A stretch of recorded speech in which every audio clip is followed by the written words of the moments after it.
Assalamualaikum warahmatullahi wabarakatuh. Halo anak-anak, selamat pagi. Apa kabarnya hari ini? Kalian semua pastinya baik-baik saja ya. Anak-anak, pada pembelajaran sebelumnya kita sudah mempelajari materi tentang ide pokok teks laporan hasil pengamatan. Pada hari ini kita akan mempelajari tema 1, selamatkan makhluk hidup, subtema 3, ayo selamatkan makhluk hidup. Kompetensi dasarnya yaitu pertama, menyimpulkan informasi berdasarkan teks laporan hasil pengamatan yang didengar dan dibaca. Yang kedua, menyajikan simpulan secara lisan dan tulis dari teks laporan hasil pengamatan atau wawancara yang diperkuat oleh bukti. Tujuan dari pembelajaran hari ini yaitu siswa mampu menentukan ide pokok dalam teks laporan pengamatan. Yang kedua, siswa mampu mengembangkan ide pokok dari teks laporan pengamatan. Ketiga, siswa mampu menyajikan ide pokok teks laporan ke dalam peta pikiran. Yang terakhir, siswa mampu membuat simpulan dari teks laporan hasil pengamatan berbentuk peta pikiran. Anak-anak, selanjutnya kita masuk ke materi tentang membuat simpulan berdasarkan peta pikiran. Berdasarkan ide pokok yang ditemukan dalam sebuah teks laporan, kita dapat membuat peta pikiran. Dengan menggunakan peta pikiran, kita dapat dengan mudah mempresentasikan atau mengemukakan isi teks laporan. Selanjutnya, langkah-langkah membuat peta pikiran berdasarkan ide pokok teks laporan adalah sebagai berikut. Yang pertama, membaca isi teks laporan dengan seksama.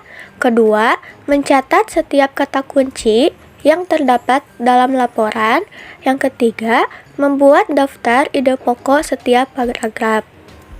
Gunakan kata tanya apa, di mana, kapan, siapa, mengapa, dan bagaimana untuk menemukan gagasan utama dan informasi dari teks laporan.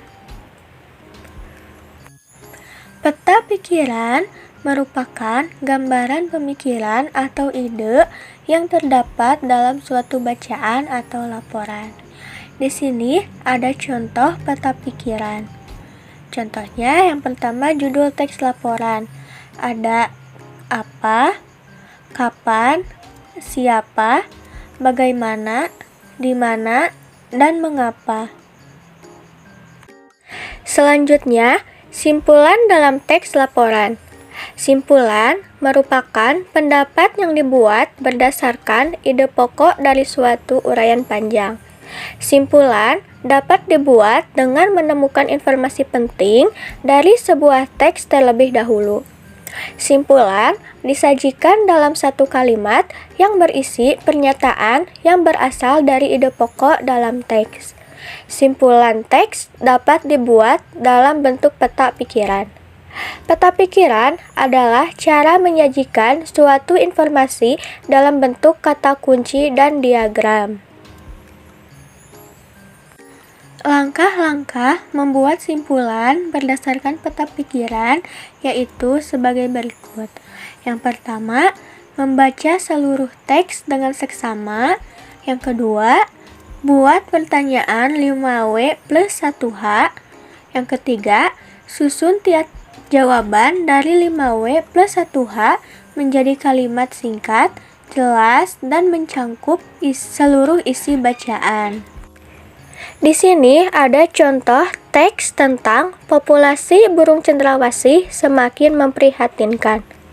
Burung cendrawasih adalah kelompok burung yang tergolong ke dalam famili Paradisaeda.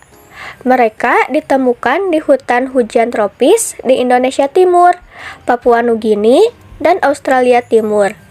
Mereka adalah hewan pemakan segala. Makanan utama mereka adalah buah.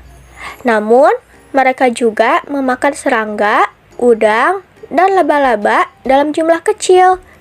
Jumlah burung cendrawasih setiap tahun mengalami penurunan. Hasil penelitian terakhir pada Maret 2012 yang dilakukan pemerintah daerah Papua di salah satu lokasi habitat cendrawasih diketahui setiap 1 km persegi hanya ditemukan 2-3 ekor cendrawasih. Padahal pada tahun 2000 sampai 2005 masih ditemukan 10-15 ekor. Selanjutnya, contoh peta pikiran. Yang pertama ada judul teks laporan.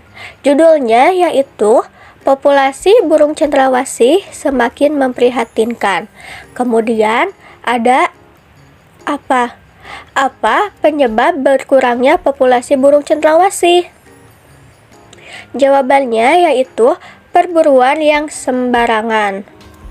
Yang kedua, kapan? Kapan dilakukan penelitian burung cendrawasih?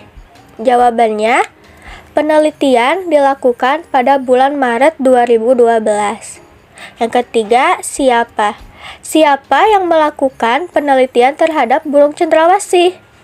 Jawabannya, penelitian dilakukan oleh pemerintah daerah Papua. Yang keempat, ada mengapa. Mengapa burung cendrawasih perlu dilindungi? Jawabannya, burung cendrawasih perlu dilindungi karena termasuk burung langka. Yang kelima, ada di mana? Di mana habitat burung cendrawasih? Jawabannya, habitat burung cendrawasih berada di Indonesia Timur, Papua Nugini, dan Australia Timur. Yang terakhir, berapa jumlah populasi burung cendrawasih yang berkurang? Jawabannya, jumlah burung cendrawasih berkurang antara 8-13 ekor tiap kilometer persegi. Jadi, simpulannya yaitu berdasarkan hasil penelitian daerah Papua tahun 2012 bahwa burung cendrawasih populasinya sangat berkurang. Terbukti hanya ada 2-3 ekor tiap 1 meter persegi. Baik anak-anak, selanjutnya Ibu ada tugas. Untuk tugas, Ibu kirimkan di WhatsApp dalam bentuk Word. Anak-anak, mungkin sekian materi yang dapat Ibu sampaikan. Semoga dapat kalian pahami ya. Jangan lupa tugasnya dikerjakan, difotokan, lalu dikirimkan ke WA Ibu. Sekian, wassalamualaikum warahmatullahi wabarakatuh.